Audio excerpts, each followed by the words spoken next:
Bismillahirrahmanirrahim. Assalamualaikum warahmatullahi wabarakatuh. Berjumpa lagi kita dan channel saya. Hari ini hari Khamis 11 Disember 2025 Masihi bersamaan dengan 20 Jamadil Akhir 1447 Hijriah. Sekarang ini pukul 6.40 minit pagi, 6.40 minit petang. 18.40 tak? Pukul 18.40 petang PM. Maknanya 6.40 minit petang. Okey, untuk video saya nak review barang yang sampai di tempat kerja tadi pada pukul 14.27, maknanya pukul 2.27 minit petang. Hari ni hari lah kerja siap.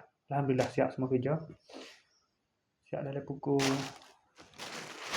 berapa ni? Pukul 3 minit petang dah siap.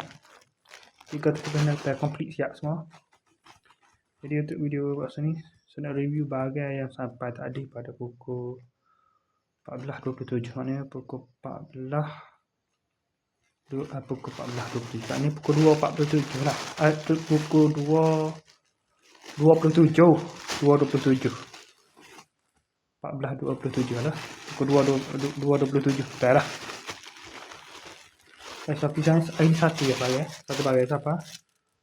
Okey, bagian jalan daripada jalan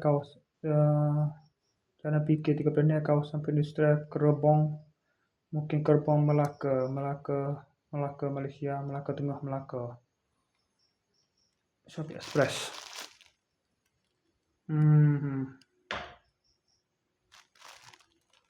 Itu dia. Nak gaul dah ni, nak maghrib dah ni. Okay, kita review dulu lah. Oops. Ada kopi pula ni. Warranty ke apa ni?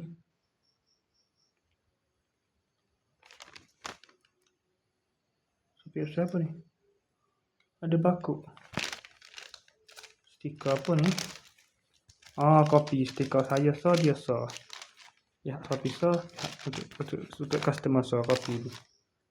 Benda kat ni ada stiker apa dah ni? Okay. Belum lagu ni nak stiker lah. Aduh. Ada benda 12 ayat, 13 ayat lah.